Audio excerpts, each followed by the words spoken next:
Bună, Tatiana Țăbuleac! Vreau să-ți urez în primul rând bine ai venit la Cabinetul de Literatură și să-ți spun că mă bucur foarte mult că vom avea această discuție. Bună, Ștefania Mihalache, așa ai început foarte serios și cuvântul cabinet m-a făcut așa să mă îndrept imediat. Așa se numește. Mulțumesc de invitație. M-am gândit foarte mult înainte să-ți iau acest interviu. Am încercat să gândesc niște întrebări pentru tine, care să fie un pic, diferite de ce ai spus deja. Am spus totul. Dar ai spus totul, știu, și atunci asta face cumva lucrurile și mai dificile. O să pornesc totuși pe drumul ăsta și am să încep chiar cu un interviu pe care tu l-ai dat deja. În 2017 i-ai dat un interviu lui Cezar Gheorghe pentru Observator Cultural. Întreba el dacă depui mărturie în romanele tale despre generația părinților sau a bunicilor, în ideea în care ai avea această datorie literară. Și tu ai zis că încă nu, că nu ai făcut asta în vara în care mama a avut ochii verzi, dar că poate peste 10 ani vei gândi altfel. Și au trecut 10 ani. Și iată, au trecut 10 ani, înțelegi unde bat. Deci ai început să plătești datorii. Cred că am dat prea multe interviuri totuși până acum. Mi se întorc că așa asta, că încep să se întoarcă împotriva ta. Să dau totuși din 7 în 7 ani. Da, mi-amintesc de vorbele astea, în primul rând pentru că n-am prea putut să le uit.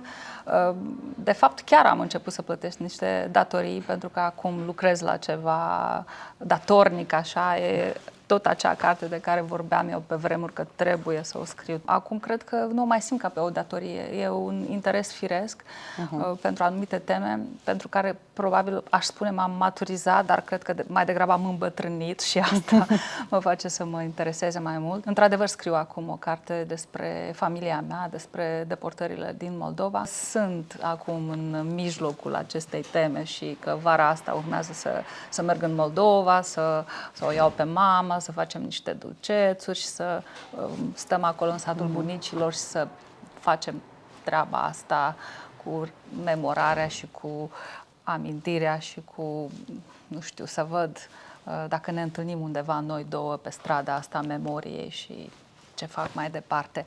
Deci, da, răspunsul meu foarte lung este: m-a ajuns datoria aceea din urmă și lucrez la ea. Am citit așa, în ordinea asta, am citit Vara întâi, apoi am citit jumătate Grădina de sticlă și după aceea am citit ultimul, Când ești fericit lovește primul, și apoi am revenit la Grădina de sticlă, pentru că aveam o datorie. Eu citesc foarte haotic, am foarte multe cărți începute, dar întotdeauna mi-aduc aminte de ce am vrut, de ceva ce vreau să continui, îmi rămâne în cap. Și așa am făcut și m-am întors la Grădina de sticlă. Și am rămas un pic impresionată de ce se întâmplă cu personajul principal de acolo, personajul principal feminin. Lastocica înseamnă rândunică. În momentul creșterii trece practic prin 3 limbi până ajunge la vârsta adultă, da? Trece prin rusă, moldovenească și română, care e și nu e, adică cum percepe personajul în momentul ăla, este și nu este aceeași limbă. Ce se întâmplă unui om care în timpul formării lui trece prin 3 limbi, căruia îi se schimbă limba? Ce îi se întâmplă? Depinde de om și depinde de formare. De fapt, nu încerc să lungesc răspunsul, dar copiii mei vorbesc și ei mai multe limbi, pentru că stau într-o țară străină, vorbesc câteva limbi acasă, așa, dar ei se raportează cu totul diferit la toată treaba asta. Pentru ei limbile sunt un instrument de comunicare, ei nu se tem de greșeli, de schimbări de cuvinte, jonglează foarte ușor cu tot, cu fiecare cuvânt. Pentru ei, limbile sunt o modalitate de a atrage mai mulți oameni de partea lor sau de a descoperi lucruri. Pe când în cazul nostru, totuși, dacă ne întoarcem la acest Chișinău sovietic din anii 80, nu a existat această alegere, că poți vorbi românește sau poți vorbi rusește sau moldovenește. Ceea ce s-a întâmplat atunci acolo a fost că limba română, de fapt, a fost interzisă și în locul ei a fost prezentată așa pe o tavă cu un prosopel, așa, cu secera și ciocanul, o limbă, un hibrid, de fapt. Bineînțeles că acum nu mai intrăm în toată povestea asta, de ce s-a întâmplat asta, pentru că oamenii ăștia trebuiau să înțeleagă că nu sunt nici români și nu sunt nici ruși și nu trebuia să înțeleagă nimeni, de fapt, nici românii să nu poată citi ce scriu ei acolo și nici rușii să nu înțeleagă ce se vorbește în limba aceea. Deci limba moldovenească nu a fost o alegere. Limba moldovenească a fost o limbă impusă. Și cred că din punctul ăsta trebuie să începem noi discuția asta. Ce se întâmplă cu un om căruia se spune că are o altă limbă sau că limba lui nu este suficient de bună sau întreagă sau sănătoasă ca să fie vorbită așa cum trebuie să fie vorbită. Au fost multe discuții despre grădina de sticlă. Mulți oameni care au crescut la sat au spus că la ei a fost cu totul altfel, că în sat s-a vorbit limba moldovenească, dar nu s-a schimbat mare lucru, s-a schimbat denumirea, dar pe oamenii de acolo nu i-a interesat. Eu am crescut la oraș, eu am crescut într-un oraș unde limba rusă era foarte importantă. Limba rusă însemna o carieră, un nume, tot ce însemna ambiție era legat de limba rusă. Totul era rusificat. De rangul 1, dacă... Exact, adică faptul că nu știai limba rusă însemna că ești așa un om de mâna a doua. Se vedea peste tot, se vedea în viața culturală, în viața socială, bineînțeles puteai merge în magazin sau la piață să-ți iei lucruri în limba moldovenească, dar dacă erai un doctor care aspiră să devină, știu eu, un șef de secție sau dacă era un scriitor care voia să scrie romanul total sau dacă erai oricine care își dorea să fie ceva mai mult, trebuia să vorbești limba rusă, trebuia să treci prin toată această sistemă de partid, trebuia să fii aprobat la toate aceste niveluri. Ce a însemnat pentru copii, ce a însemnat pentru oamenii care s-au format. Acum, ca scriitoare, pot să spun că a însemnat probabil această luptă permanentă între, știu eu, două curente de amintiri, două limbi care se împletesc permanent atunci când scriu. Și două lumi. Două lumi, două culturi, pentru că o limbă nu vine așa, ca nu e un... nu știu, nu e o bucată de pâine pe care o... Deci o limbă vine cu un râu de tot ce înseamnă muzică, filme, prietenii, îndrăgosteli, înseamnă așa o piele nouă. Deci aceste două limbi au însemnat cred eu, pentru foarte mulți scriitori din Basarabia, capacitatea asta de a sintetiza lucruri din două culturi diametral opuse, pentru că cultura română este totuși o cultură latină. Pe când tot ce a însemnat limba rusă a venit pe o altă filieră, cu alte lecturi, cu alte standarde. Pentru mine a însemnat Grădina de sticlă.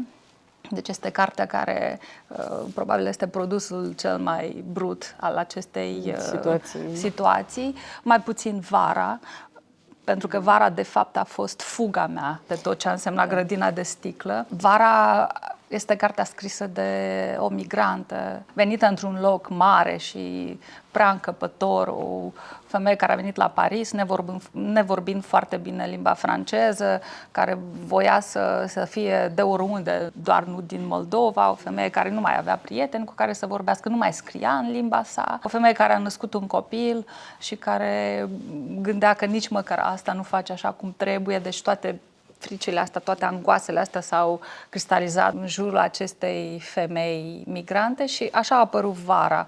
Bun, istoria e lungă, am mai povestit-o, dar Vara este o carte care putea fi scrisă oriunde, oricând. Cred că nu există nici măcar o geografie a cărții, pentru că e mereu spus nordul Franței, sudul Poloniei, adică sunt acolo câteva orașe, dar nici măcar nu contează. Puteau fi schimbate absolut cu orice alte locuri din lume, așa ca la Gogol, orașul G, orașul C, pe când Grădina este diametral opusă. Nu ai niciun dubiu unde te afli. Foarte specifică. Este foarte specifică și e foarte ancorată în geografie și în curtea mea uneori. Mi se pare că am scris-o chiar pe banca din curtea în care am crescut. Acolo nu mai există scăpare. Deci dacă ai ajuns acolo, asculți povestea asta exact așa cum a fost scrisă, cu aceste inserțiuni din limba rusă, cu aceste cuvinte pe care știu că toți traducătorii m-au înjurat probabil. Și asta voiam să te întreb. Știu chiar un caz a unui traducător care a venit în Moldova și a mers la piață ca să întrebe ce naiba sunt aceste fructe, să le vadă cu ce naiba sunt aceste fructe pe care niciun român nu le știa. Baraboaice, de exemplu, sau alte lucruri care, și ce sunt? Nu știu, sunt așa, depinde de zonă, pentru că asta mi-a spus că și acolo nu știe toată lumea. Trebuie să te simți cumva vinovat, că nici măcar oamenii din țara ta nu cad de acord asupra unei legume. Mi s-au părut acolo niște lucruri absolut delicioase, adică are o savoare nemaipomenită și nu numai că are savoare, dar felul în care prinde anumite nuanțe chiar legate de social, de locul femeii, cel puțin când vine vorba de feminitate, de corp, de lucrurile care țin de corpul femeii.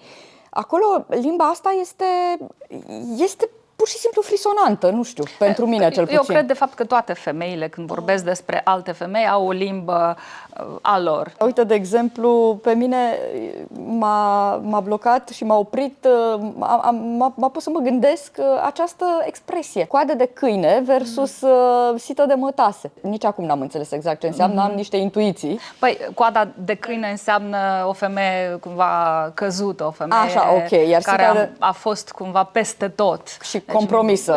Da, compromisă, pentru că o coadă de câine, nu știu, prin locuri în care nu merg picioare de om cumva. Aha, pe când această sită de mătase, care a priori înseamnă ceva inutil, îți dai seama, sita de mătase nu faci mare treabă cu ea și nu cred că exista. Adică bogații care și-ar fi permis o sită de mătase ar însemna că nu mai coc ei pâine, cern făină, și invers. Deci sita de mătase era această puritate, această femeie virgină, de treabă, o femeie care se uită în gura satului. Impecabilă, cum ar exact. veni, da? Și a fost o chestie pe care am tot auzit-o, dar în special în Basarabia, fetele au un fel de a fi crescute. Cred că și în ziua de astăzi, mai puțin, slavă Domnului, dar am fost crescute așa. Deci lucrurile astea au fost importante pentru o femeie. Și chiar și când vorbeai cu femei, nu știu, intelectuale, femei care obținuseră mult în viață, femei care pe alte planuri erau foarte realizate, totuși această cum se cădene, cumințenie sau,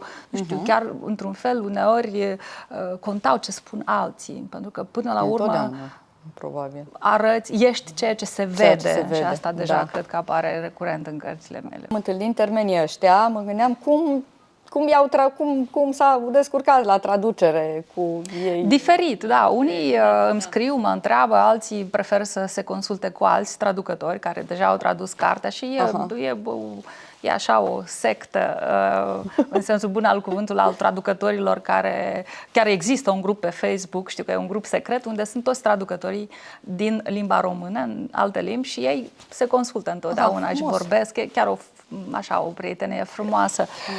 Cred că e fascinant ce se discută acolo. Lucrul care m-a emoționat foarte tare, câțiva traducători care au venit în Moldova și au făcut traseul din Grădina de Sticlă. Și au fost și niște jurnaliști din Spania care au făcut chiar un film documentar despre traseul Lastocicăi. Deci am mers cu ei la Botanica, începând de la acele blocuri sovietice și ei aveau scris absolut albastru cu albastru cu albastru, așa scrie în pagina aceea, sau voiau să vadă balconul, punctul de sticle. Și au fost traducători care au urcat într-o lebuzul numărul 1 și au făcut acest traseu prin Chișinău. Unde a fost minunat pentru mine să aflu asta și îmi trimiteau fotografii. M-am gândit, uite, cartea asta, nu eu, pentru că nu au mers pentru mine, au mers pentru fetița asta, Lastocica. Păi asta contează, a creat o hartă pe care unii oameni o iau așa, ca pe un traseu. Ia să vedem, ia să mergem.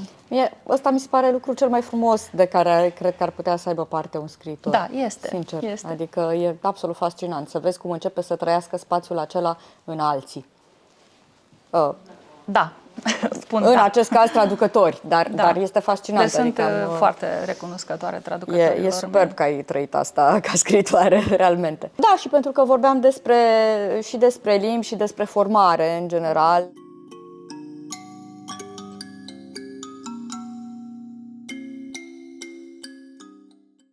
Să începem cu începutul.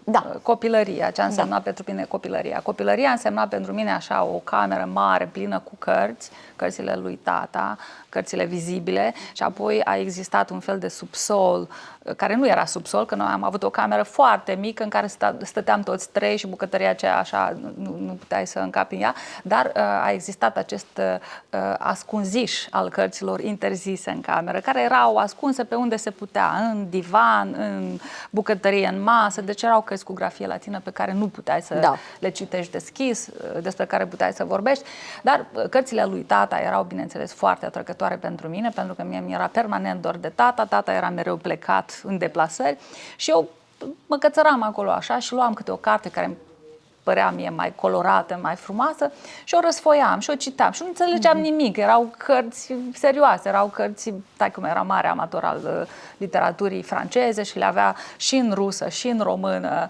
și în moldovenească. Deci cumva tot ce găsea Dar ce a însemnat pentru mine? Cărțile de copii au fost, când eram foarte mică, citeam împreună cu mama. Adică mama îmi citea și eu mă trambalam pe ea și stăteam acolo lângă calorifer și ascultam. Dar când am început să citesc singură, citeam foarte multe povești. Îmi plăceau foarte tare poveștile. Și îmi plăceau poveștile în care exista întotdeauna un obiect fermecat. Aveam așa o obsesie. Deci, nu știu, un ciop de sticlă, o pană, piaptăn, ceva, da, pentru că mai ales în poveștile rusești întotdeauna exista un obiect inutil, dar fermecat.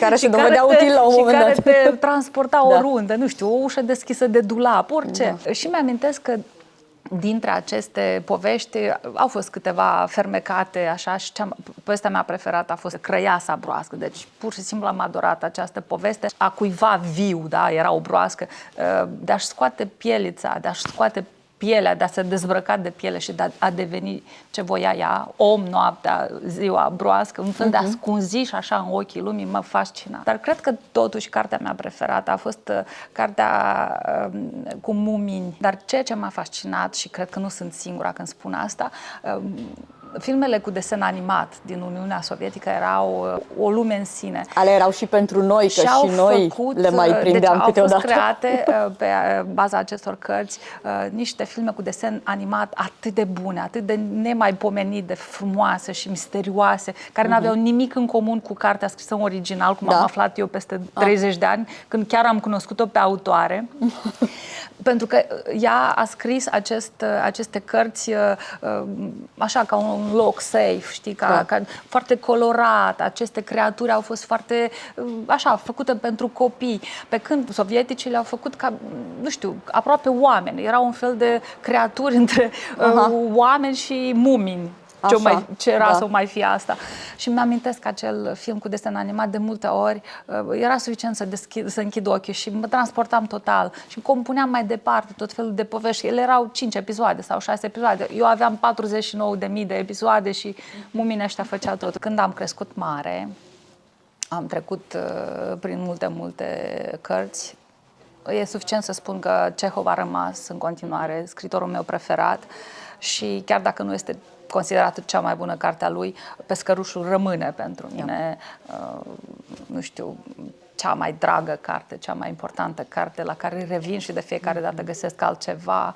E minunată pentru mine și importantă, nu știu, mai ales acum când am devenit și o scriitoare și când scrisul, această formă a artei, îmi mănâncă mult din mine, din viața mea. Da. Deci Pescărușul întotdeauna mă aduce așa cumva într-un loc în care mă simt bine. Pescărușul este o carte formatoare. A treia carte ar fi o carte pe care am primit-o cadou în ziua în care m-am mutat la Paris.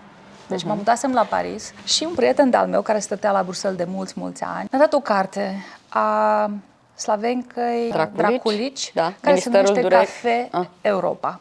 Și el mi-a spus atunci: așa ceva ar trebui să scrii tu, vii din jurnalism, ai văzut atâtea, ești de acolo, uite ce a făcut femeia asta. Și am citit-o pe nerăsuflate, deci nu puteam să cred cât de simplu pe atunci, așa mi se părea mie. Mă surprindea faptul că a avut atât de mare succes cu o carte atât de simplă. În aparență. În aparență. Și atunci credeam eu că literatura trebuie să fie mare, adevărată, grea, complicată. Grea, deci cu 800 de pagini. Așa credeam eu că poți avea succes în literatură și nu înțelegeam. Zic, titlul ăsta așa, cumva naiv, povestirile acelea parcă despre ceva, dar nu acum, desigur, o consider o carte foarte, foarte importantă. Până acum a rămas. Totuși, cartea definitorie pentru scrisul meu, ca să închei cu asta, ar fi cartea Aglaie Veterani, De ce fierbe copilul mămăligă. Pentru că am început să o citesc și am citit-o în vara în care am început să schițez câte ceva din ceea ce urma să fie vara. Și atunci am înțeles că eu, de fapt, nu pot să continu să scriu așa cum am scris Fabule moderne, care este o carte drăguță, luminoasă, dulceagă, o carte, acum îmi dau seama, cea mai umană dintre cărțile mele, asta este. Dar atunci când am citit cartea asta, mi-am dat seama că asta, așa vreau eu să fiu când o să cresc mare. Și atunci am început să scriu vara și mi-au spus foarte mulți oameni că au simțit această influență și cred că este una dintre cărțile formatoare. Am înțeles. Ai răspuns foarte nuanțat și ne-ai trimis în multe direcții. Îmi doresc să mă întorc la universul cărților tale. Ce am observat eu, figura mamei în romanele tale pare mai degrabă, cu excepții sau cu nuanțe, dar pare mai degrabă negativă. Nu mai zic în Grădina de sticlă, mama aceasta adoptivă este un monstru în condițiile în care, de fapt, are felul ei de a-i dori binele fetei.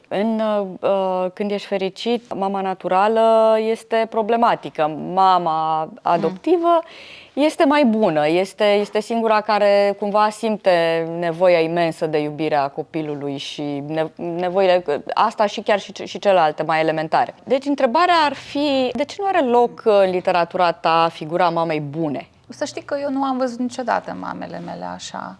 Mie nu mi se par nici bune, nici rele, mi se par exact potrivite pentru anii și știu eu, pentru povestea mea, mă rog, eu le-am creat, înțeleg. Încerc să mă întorc așa în timp, să văd cum s-au născut mamele acestea. Mama din Vara e o mamă bună, e o mamă mai mult decât bună, e o mamă sacrificată, e o mamă chinuită, o mamă care a trecut printr-o tragedie și a pierdut fiica și care n-a primit niciun fel de ajutor, nici din partea familiei, nici din partea mamei sale, nici din partea societății. A fost o mamă martir, cum mai spun dar eu. pentru copilul ei, Alexi... Pentru copilul ei, bineînțeles că n-a fost o mamă total bună, dar ea a făcut ce a putut. Cred că asta ar fi unul dintre mesajele cărții, că părinții te iubesc cât pot ei de bine, cei care își dau silința, nu toți își dau silința și revin și la ideea asta. Dar eu cred că mama n-a putut iubi mai mult pentru că nici pe ea n-a învățat-o nimeni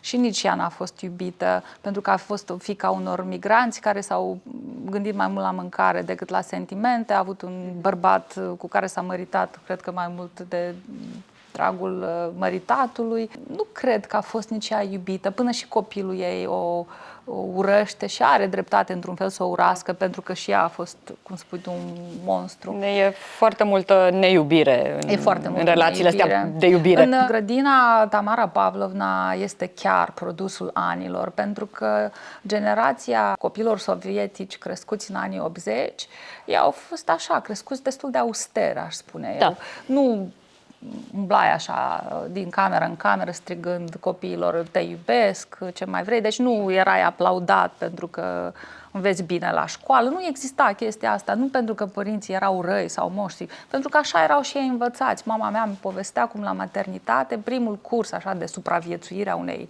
lăuze era să nu-ți îmbrățișezi copilul, să nu faci prea multe, ca să nu-l alinți. Să nu-l obișnuiești, să nu-l obișnuiești cu iubire. Exact, cu binele într-un fel. Da. Și gândește-te ce însemna asta. Deci cumva erau și ei crescuți așa, generația lor ieșită din părinți care au trecut prin război, prin foamete, prin tot felul de tragedii din astea, cu atât mai mult n-au auzit și toți au primit bătaie, toți au fost abuzați. Dar ca să revin la Tamara Pavlovna, ea nu este nici bună, nici rea. Ea o iubește pe această fetiță, o exploatează pentru că și ea muncește în rând cu ea și consideră că tot ce îi se întâmplă ei rău este de fapt un rău temporar, pentru că binele va veni neapărat și uite atunci când ne vom așeza și noi să ne tragem sufletul, după atâta lucru, după bătaie, după lacrimi, după așa, va veni binele și îl vom mânca uns pe pâine, spune ea la un moment dat acolo, dar binele nu mai vine. Cred că asta se întâmplă mereu în Estul Europei, binele nu vine niciodată. Pentru că se distruge tot fundamentul ăla care ar putea permite să vină binele și să te bucuri de el ca individ. Da, nu reușești niciodată. Dar cred că pentru mine este important să vorbesc despre neiubirea asta și din alt punct de vedere. Nu toți oamenii au nevoie de aceeași cantitate de iubire și în aceeași formă neapărat. Să spui cuiva te iubesc poți să faci și altfel, și gătindu-i mâncare, și cosindu-i o rochișoară, cum făcea Nina în acest ultim roman. Fiind acolo de fiecare dată când ai nevoie, nu știu, să cazi efectiv, ai nevoie de cineva care să te adune și să te pună din nou pe un scaun. Cred că astăzi vorbim foarte mult despre iubire și despre ideea asta de a te iubi pe tine însuți. Eu nu înțeleg nimic din treaba asta. Recunosc cu mâna pe inimă. Eu când aud că trebuie să te reinventezi, să devii cea mai bună versiune a ta, să te pui pe tine în prim... Eu nu pot să... Nu intră în capul meu treaba asta. Eu am fost crescută altfel, să pui pe ceilalți pe primul loc. Binele mare contează mai mult decât binele mic.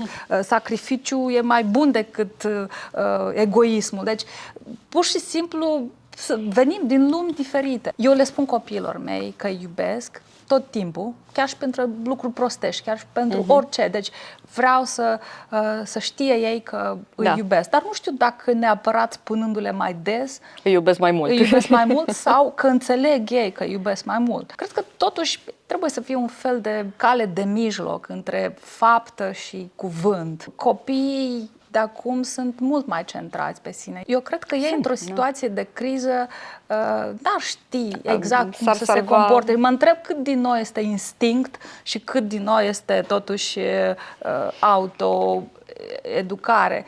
Eu cred că noi știam că răul poate veni în orice secundă și eram alerți cumva. Păi așa-i, eram alerți. Pe când ei nu sunt alerți. Ei sunt cumva așa, e un fel de gărducean așa în prejurul fiecăruia și ei cresc cu ideea că oricum, chiar dacă ești singur, dar te iubești, ești suficient. Și pentru mine nu este suficient să mă iubesc singură, deci eu întotdeauna aștept. Treaba asta cu iubirea de sine, eu cel puțin o citesc ca o compensație, rămânând totuși un om din lumea asta, din partea asta de lume. O citesc fix ca o compensație la toți cei care au crescut așa de aspru. Cred că și acest ultim roman, Când ești fericit, lovește primul, vine cumva din zona asta, începând cu titlul, care de fapt vorbește despre această mare frică de a fi fericit, această mare frică de a-ți expune fericirea. Deși te-au accepta când a venit, pentru că nu ești obișnuit cu ea, pentru că nu crezi că meriți chestia asta. Nu crezi că meriți și în al doilea rând nici nu cred că am fost învățați să ne bucurăm în public de foloase, nu știu, de rezultate. Deci trebuia să fii modest, trebuia să ascunzi din mai multe motive. E ceva nou pentru este europeni să poată accepta un compliment, să poată accepta o laudă, să se bucure de un premiu, de o recunoaștere. E ceva nou pentru noi. Da, și așa sunt personajele tale. Eu așa le văd sau le simt. Aproape distruse de atâta asprime. Parcă fiecare dintre ele este o călătorie dinspre zona asta atât de aspră și de dură către iertare. Toate ajung la iertare cumva, dar este o călătorie pe care o simți, fiecare e un travaliu al iertării, dacă vrei. Așa îl simt eu. Cred că l-am avut și eu. Și este fenomenal. Asta, da, încolo mă duceam. Mi se pare fenomenal pentru că, da, pare aici și o călătorie personală. Și e wow, cum ai reușit. A fost o dezbatere și în viața mea personală, nu știu, în viața mea de adult a existat un moment când întrebarea asta, iert sau uit, există un semn de egalitate între cele două lucruri și nu există, evident. Și mi-am dat seama că unele lucruri nu vor fi niciodată uitate, dar pot fi iertate. Această iertare îți oferă, nu știu, posibilitatea să continui, pe când uitarea mai puțin.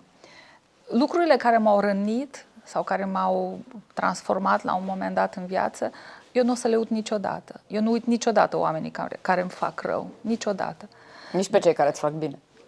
Da, nu-i uit. Dar pe unii dintre ei i-am iertat. Și atunci, de pe poziția asta a adulților, am găsit, nu știu dacă o prietenie, dar o conviețuire. Și cred că și în privința trecutului mă interesează această iertare sau uitare.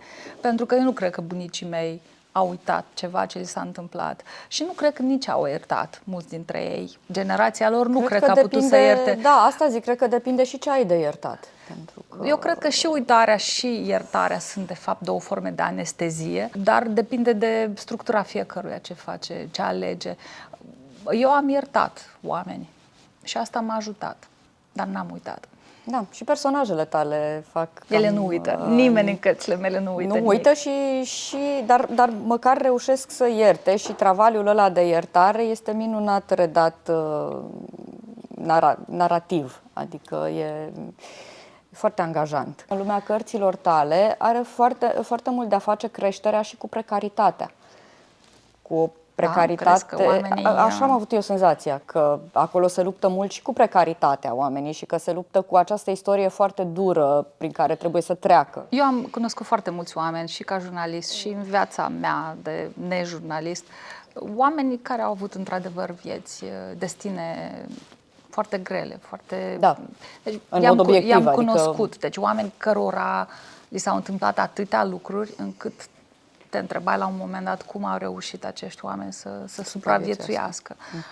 Și știu că sunt de multe ori întrebată de ce îi trec prin atâtea, că este imposibil un om să îndure atâtea. Da, este posibil, omul îndură multe și eu am cunoscut astfel de oameni și probabil că atunci când se naște un personaj, ar trebui un pic să mă mai opresc și eu din turnatul tragediilor. Să pui în el tot dar ce... eu așa sper, așa mi se pare că întotdeauna le găsesc un loc de respiro și întotdeauna le găsesc o oarecare fericire și un moment în care își găsesc ei un pic fericirea. Și în vara această împăcare are loc după moarte, nu este foarte așa promițător pentru un cititor să știe că iertarea va veni după moarte. În grădina la Stocica devine totuși doctor, are un copil. Bine, acolo pe jumătate, da. pe jumătate este fericită, totuși își numește fata Tamara, ceea ce înseamnă ceva. Sigur. Iar în ultimul roman, Mila, așa aș spune eu că e cel mai happy end din toate pe câte le-am avut, pentru că are acolo așa câteva portițe de... va deveni funcționar public, poate va da examenul, poate nu, poate va adopta o fetiță. Deci, mă rog, nu mă simt chiar vinovată față de Mila. I-am făcut câte ceva bun. E niște posibilități de salvare. Acum depinde doar de ea dacă le va urma sau nu. Eu mi-am făcut treaba.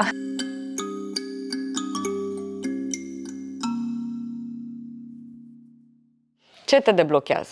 Păi, ce-am făcut? N-am scris 7 ani. Au fost și momente în care m-am gândit că nu o să mai continui. De ce aș mai continua? Care e sensul scrisului? Bineînțeles că dacă nu ești total dus, te întrebi dacă ești bun, dacă ai fost vreodată bun, nici măcar nu te mai întrebi dacă poți să dai ceva la fel de bun.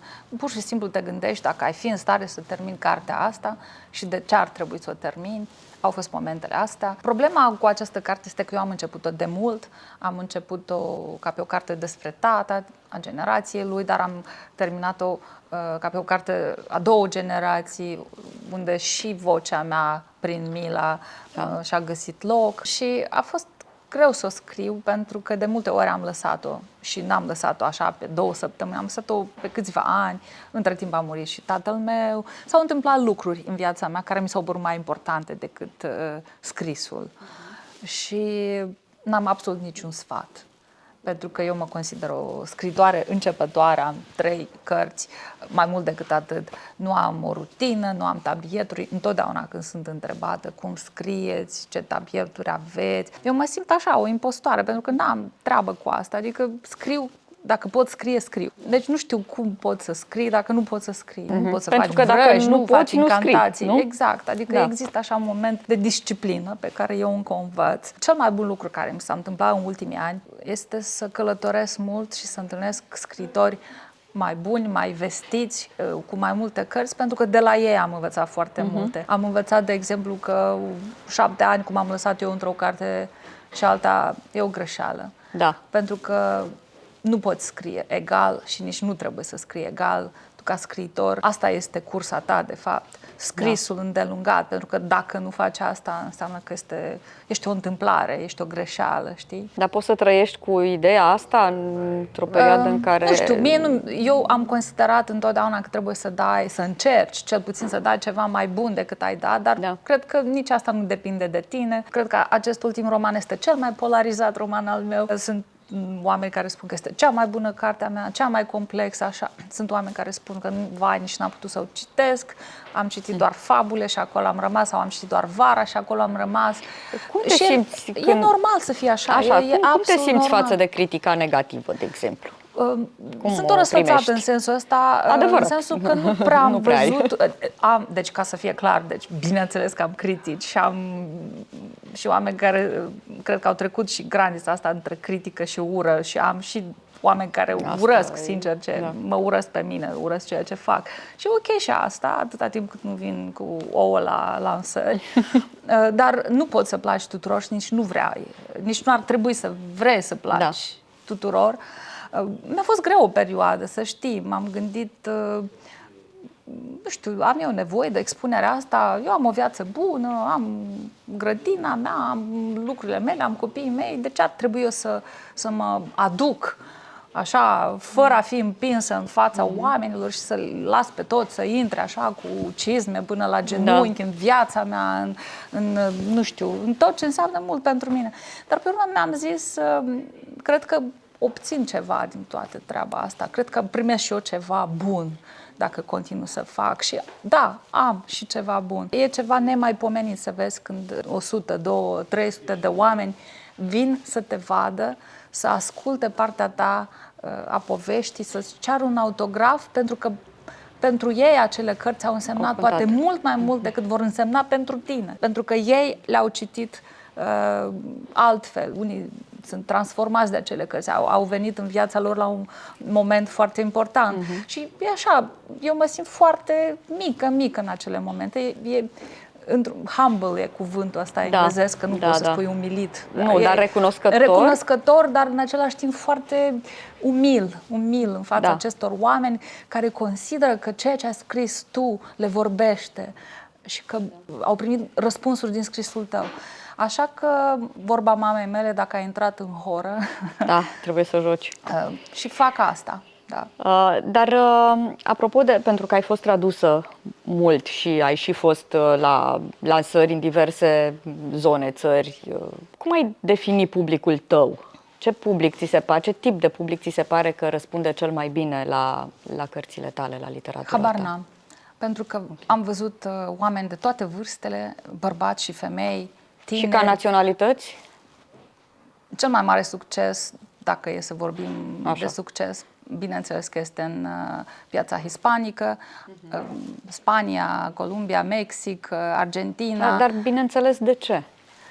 Nu știu de ce. Adică, bine, și uite, de exemplu, și Mircea Cărtărescu are foarte mare succes. Noi avem tot același acolo. editor și același traducător și ar putea fi acolo un răspuns. E un hub. E un traducător extraordinar, Mariano Cederibe, și un editor foarte bun, Enrique Redel, dar nu cred că oamenii vin doar pentru asta. Doar că au fost foarte bine traduse cărțile. A atins ceva acolo, nu știu, emoția, sentimentul, culoarea. Oamenii acolo nu se feresc să se emoționeze în public, să strige, să plângă, Deci sunt oameni care apreciază cuvintele altfel. Ei chiar pot construi de la un cuvânt, nu știu, o lume întreagă. Și cei care vin acolo sunt oameni, în primul rând, care sunt deschiși, care citesc mult. Nu peste tot oamenii au această capacitate de deschidere, să vrea să afle despre un autor tradus, nu știu de unde, din Moldova, din România, ce are să-mi spună omul acela mie, un mexican din Guadalajara sau de Monterrey sau de nu știu unde. Faptul că citesc mult, citesc variat, citesc scritori traduși sau netraduși, asta probabil că îi face mult mai curioși, mult mai deschiși și nu cred că aceste cărți au fost neapărat tratate ca o carte care vine de acolo. A fost o carte care le-a vorbit. O carte, da. Și probabil că mulți dintre ei le este absolut indiferent că a fost tradus sau nu cartea asta. Eu o iau ca pe o carte pentru... Nu toate cărțile au același succes, din nou, este normal să fie așa. Mă surprinde că uneori merg în țări unde Grădina de sticlă, de exemplu, este considerată o carte istorică, chiar și pentru zona aceea. Nu știu, mă gândesc acum la Polonia sau la Cehia, la Bulgaria, oameni care au trăit și ei comunismul într-o formă sau alta, deci acolo... dar care s-au conectat cu vara, dar mai puțin, dar... În schimb, Grădina este o carte de la care, nu știu, sunt capabil să pornească discuții foarte interesante. Vocea asta pe care o am în cap nu mai este o voce neapărat literară.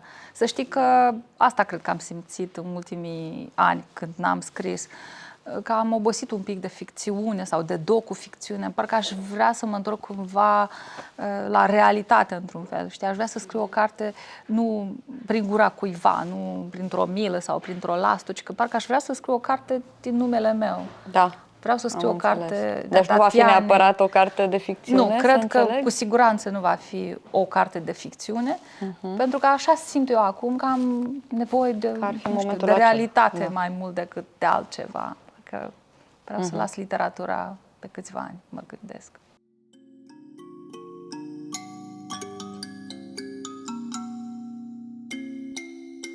Am citit o carte în mașină, de Așa. la Sibiu la București, am venit cu mașina. Poți Este citi în mașină? Da, e o carte minunată a Teodorei Coman.